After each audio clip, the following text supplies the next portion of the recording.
Okay, we got black again, and we got e4, and I believe this time I'm going to attempt a French.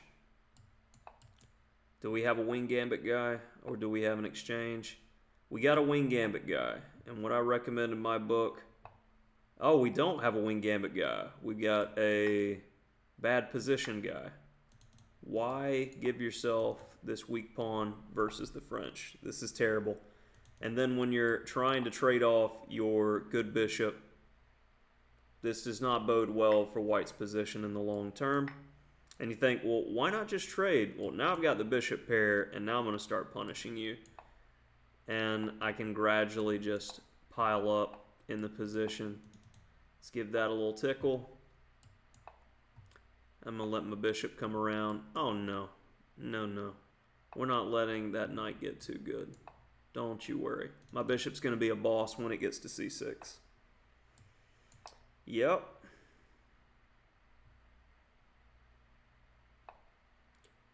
And that's not going anywhere, so I'm going to clamp down over here. No b4. If he goes a3, I have rook b8. Very weak.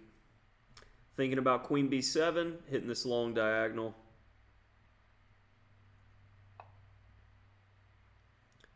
Okay, you want key squares. I don't want you to have key squares. How about that?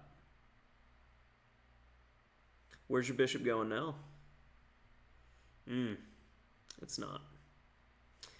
Rook fd8, queen b7, a4, all candidate moves. When you have too many good choices, this is where you can start to slip in the evaluation. He should probably play a move like rook fe1. Or not.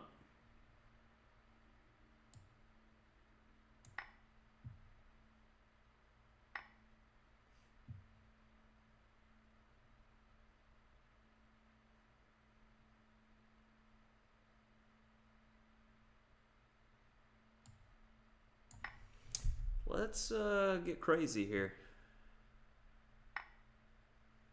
Okay. So if I take, I can just go right back, and I have a huge pawn wall.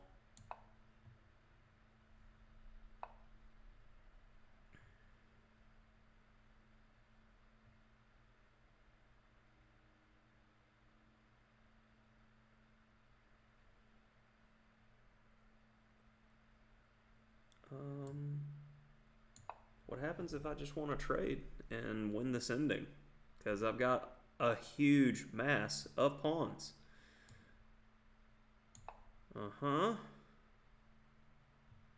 What you gonna do? You don't want this rook? I'm trying to give you this rook.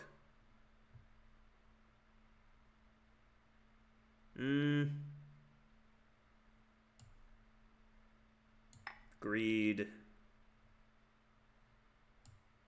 Do you want the rook yet? So I'm going to go bishop f6 and bishop g7 next.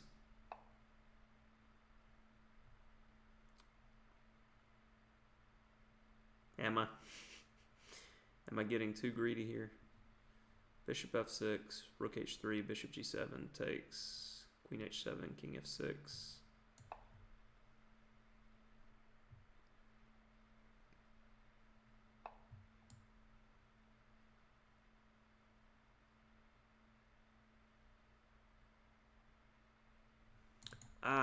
Bishop g7 results in bishop f4, and then he's threatening mate. So let's go ahead and move the rook now. And that way, my bishop's covering and I can run.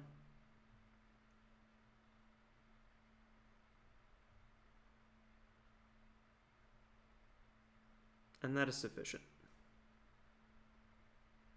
I just really wanted him to take the rook. Why can't I just have exchange sacrifices sometimes? I don't ask for a lot. But I think this opening will be instructive to French aficionados, especially from the white side, because white blundered immediately by like move 5 structurally. and this is a 2200 Lichess player. So it's instructive when a stronger player just makes an unforced error.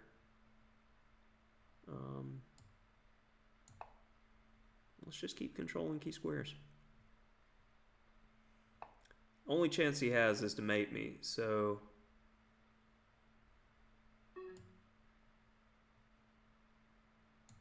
stopping potential mates is wise. Okay. Still don't have enough. Just gotta not run out of time.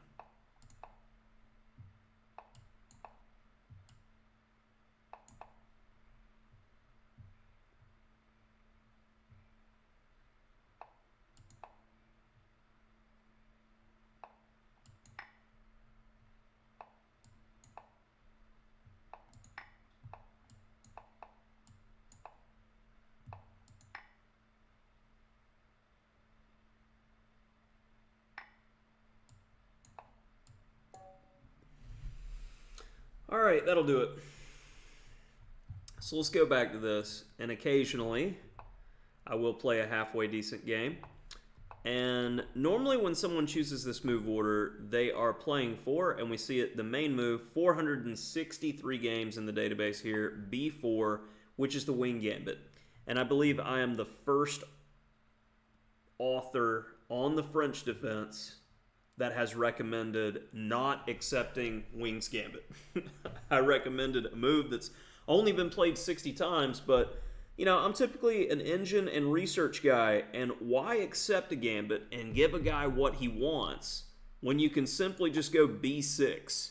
And this goes along with my philosophy of the French of trade off your bad B as quickly as you can. Because the dream for a wing gambit player, and it's definitely an interesting line if you're looking for something for white, because most players take, and let me just give you a taste of like the main line. And when we get right here, if you don't know to play, say, F6, it's already, this is a difficult position to play for black, because how are you going to get your bishop developed? For the price of, you know, a pawn or two here, we get an open file for white. You're going to get an excellent square for the bishop to be able to attack on the king side. You've got your space. You've got your center. White's gotten a pawn worth, and black's very awkward. Now, black may be better here, technically, but I feel that it is an uphill battle that is completely unnecessary to try to do. So coming back, my opponent, on the other hand, played d4. And this is a mistake that I see that my students face against players that are sub 1400. They don't understand the concept of needing to maintain the center. And this happens in French structures, Caro-Kann structures. It even happens in a lot of my games in the Alekhine when I play that. So c takes d4 now undermines this pawn, which is going to become a weakness. So when you take, I'm already making a threat here, which you're going to have to defend this pawn by either wasting time or doubling down. He decides to double down, but this bishop, in conjunction with this pawn, is what is needed to attack the king when it goes to the king side. This bishop belongs on d3 for the attack. So when you're telegraphing that you're about to trade off that bishop, that does nothing but help black. Say, okay, help me. Now, most people would think, okay, if your goal is to trade off the bad bishop, let's go ahead and trade him off. But I look at this position, and it's like, okay, but I've got the bishop pair, and this bishop is going to have a clear path to b5 after c5. So I'm not worried about him being the bad bishop, the French B, anymore. So on castles, and so far I've played pretty accurately.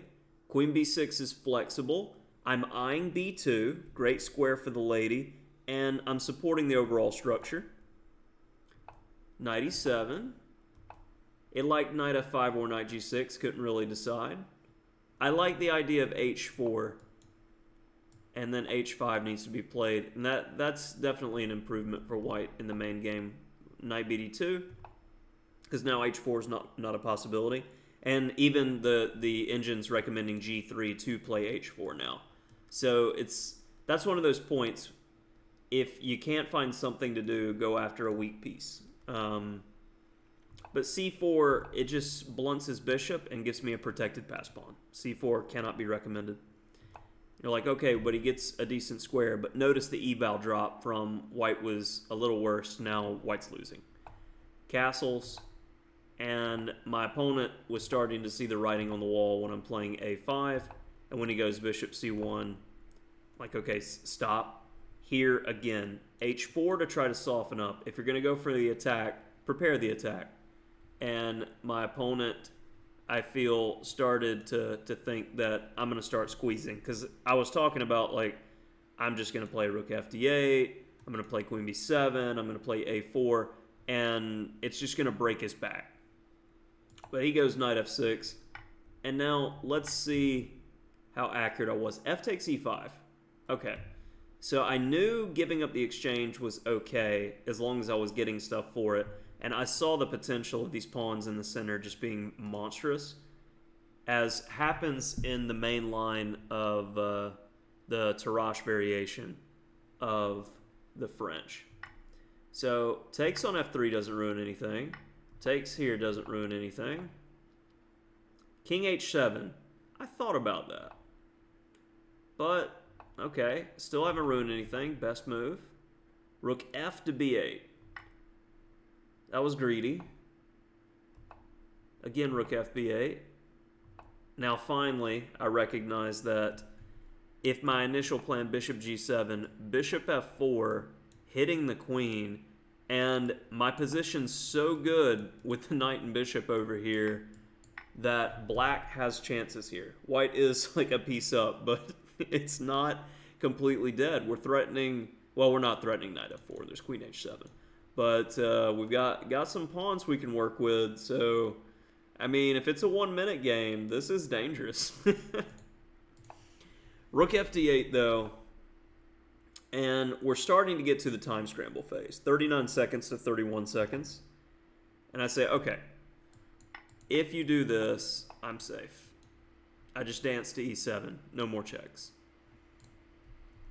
Understanding that, like, okay, I was planning if he took to take with the queen, cover all squares, and then use my rooks to do some work.